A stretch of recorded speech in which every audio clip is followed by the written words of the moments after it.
It shows she's a real liar. She said, well, you have to say to the public and you have to say to your donors different things, okay? The press doesn't even pick this stuff up. The Russian interference in this election and their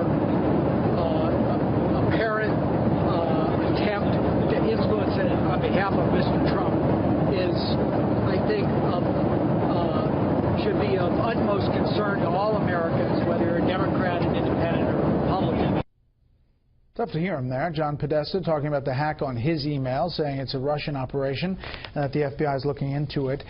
There are a lot of things. There's another email dump this morning, 1,200 more. A couple of them raised some eyebrows. This is one in March 2015, an email chain from 3 Clinton staffers discussing a House subpoena of Secretary Clinton's emails, and this takes place roughly 3 weeks before a Clinton IT person uses that bleach bit to wipe her server clean. This is Philippe Reines, a longtime aide of Hillary Clinton. Rather than going around and around on how to release the 55,000 emails there, let's just be for what's happening and use this as the excuse. Because we can say even if state has equities, not providing them would put her in legal jeopardy. Or we can say happy for them to have it, happy for the public to read them as soon as state is comfortable. But let's somehow take advantage of this. Robbie Mook, now the campaign manager, responds, just for clarity, this House subpoena is just for Libya, right? We were discussing releasing everything. No. Cheryl Mills, longtime aide, former chief of staff, right to both. We'll start there, but there are a lot of emails to go through. Let's bring in our panel tonight. Steve Hayes, senior writer for the Weekly Standard. Susan Page, Washington bureau chief at USA Today. And Tucker Carlson, host of Fox and Friends Weekend. Okay, Susan, you look at these emails. Obviously, everything the Democrats and the Clinton campaign are saying is to point to the Russia part of this. But on the substance of the emails, you know, this is 3 weeks, this one, before we learn that the server is wiped clean. But it's after the House issues the subpoena. Yeah. You know, my husband, also a journalist, said this is like reading one of those post-campaign books, but during the campaign, with all the stuff you do reporting about to try to get a hold of. This is it's very interesting to get inside their heads as they're trying to strategize how to handle this very difficult issue over and over again. And we were talking before, it's gotten less attention than you might think it ought to get, given how interesting it is. I don't see a huge bombshell here, but I agree that this is something that is like reading a novel. You need the kind of annotation, though, that you were just providing. Yeah. I mean, part of the problem is you have to invest time to go through these things, and news organizations have to get off what's easy and go into what's hard. And that was actually part of the problem with the Benghazi story, too. Yeah. Steve, you had to tell the story every time you told it. All right, here's another one. The second one is this is about the efforts to FOIA Congress on the to get their emails in response to the calls for Hillary Clinton's emails. This again from Philippe Reines. I told HRC Hillary Clinton yesterday I was going to submit FOIA, Freedom of Information Act requests to the Republicans on the committee and Utah Representative Jason Chaffetz, who's the chairman of the committee, to just trigger their offices sending me replies that Congress is exempt from FOIA and therefore they are rejecting my request. This is from Philippe Reines. Goes on to say that she loved the idea, just preferred it not come from me. They ended up, and I don't think it was Philippe who filed the FOIA, but they ended up filing it, and these emails about Jason Chaffetz came out. Yeah, and it was a story for a couple days saying that, isn't this ironic, Jason Chaffetz is going through Hillary's emails and wants more of them, and his own emails aren't subject to FOIA. Look, I mean, I think the big takeaway on the email question is this. Hillary Clinton said all along that she was eager to have her emails out. She wanted people to read these emails. There was nothing nefarious. She wasn't hiding anything. In fact, if she had her way, she would have put even more emails out than what she was required to put out. Well, this obviously shows day by day, email by email, that was not true. And I think, look, for those of us who cover this on a day-to-day basis, we knew that wasn't true when she was saying it. But it is something a little different to be reading it this way and look at the lengths to which they went to set up obstacles to releasing new emails, to framing the release of new emails, to downplaying the thing. It's like you're seeing the inside of the campaign as the campaign itself is being created. All right, this one is about Catholics and evangelicals. This is John Halpin to John Podesta and Jennifer Palmieri. Conservative Catholicism. Ken Aletta's latest piece on Murdoch, Rupert Murdoch, and the New Yorker starts off with the aside that both Murdoch and Robert Thompson, managing editor of the Wall Street Journal, are raising their kids Catholic. Frigging Murdoch baptized his kids in Jordan, where John the Baptist baptized Jesus. Many of the most powerful elements of the conservative movement are all Catholic, many converts. It's amazing bastardization of the faith. They must have be attracted to the systematic thought and severely backwards gender relations and must be totally unaware of Christian democracy.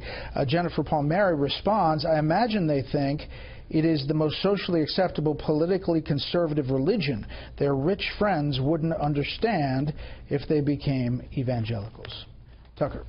Well, this is infuriating on a whole bunch of different levels. I mean, for one thing, here you have two people, one of whom is the communications director for Hillary Clinton, maligning the world's largest religion, and nobody is covering it. I mean, and by the way, I'd say on the merits, Catholicism is backward in its view of gender relations compared to what? I mean, you can think of a couple other world religions are far more retrograde on that question than anything the Catholic Church has ever come out with. If, by the way, this were the subject were Islam, I mean, the president would have a primetime press conference right now, urging all of us to sort of quell our Islamophobia. Add a Republican's emails on Islam. And what's so amazing is, like Steve, probably like Susan, I spend most of the day reading this stuff, and some of it kind of rocks you a little bit like this, some of it doesn't. All of it is really interesting, and none of it is being covered. All right, first of all, I want to play some response from Father John and Raymond O'Rourke to this, and then I want to play Jen Palmieri's response.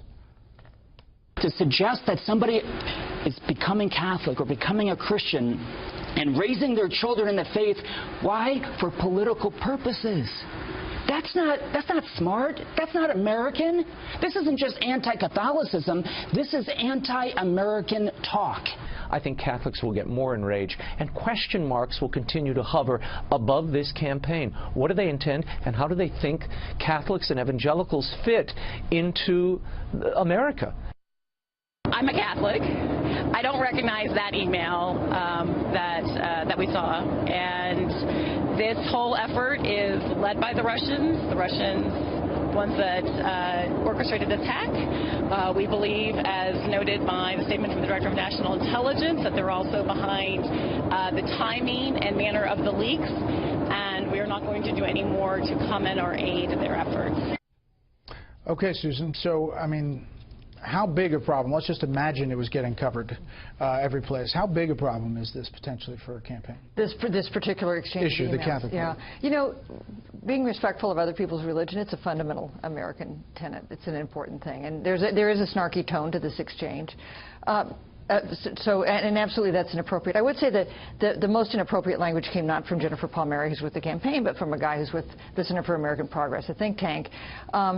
And also, I think it's interesting, she says she doesn't recognize this email because the Clinton campaign has refused to either confirm or deny the legitimacy of these emails. At all. Like they won't go down to author, you know, this one's real, this one's not real. But in this case, she's saying she doesn't recognize it. That's not exactly a denial. Is that good enough? I mean, shouldn't we be saying, wait a second, you don't recognize it? I mean, I think that I think in the interest of transparency, they ought to say, yeah, these are emails and we'll discuss what was right and wrong about them. Or say, these are fabricated and we didn't write them. They're lying. I mean, it's just that clear. First of all, there's no proof that the Russians are behind this. Even if they are, no one is actually alleging. Well, the U.S. intelligence community does say that, and they put that out. They might be, but they don't have proof of it. But even if they are, there's no proof, and no one's even alleging that these are forgeries. That's the question. Is the data real? That's the first question you ask in journalism. Is it true? They're not even denying that, and they're getting a pass. You go to the front page of the Washington Post or the New York Times right now, I couldn't find a single story about any of this. That's called suppression of the news. This is relevant. I do want to follow up on something we brought up last night, and that was the email that involved Donna Brazile, then vice chair of the DNC. She was a CNN analyst. We showed you the email in which she said she got a question early. And she denied it, said she'd never provided a question to Hillary Clinton's campaign. CNN denied it. Today, Politico actually got a hold of another email that is exactly verbatim the question that was asked in the town hall. And CNN is now pointing to their partner, Roland Martin, with TV One.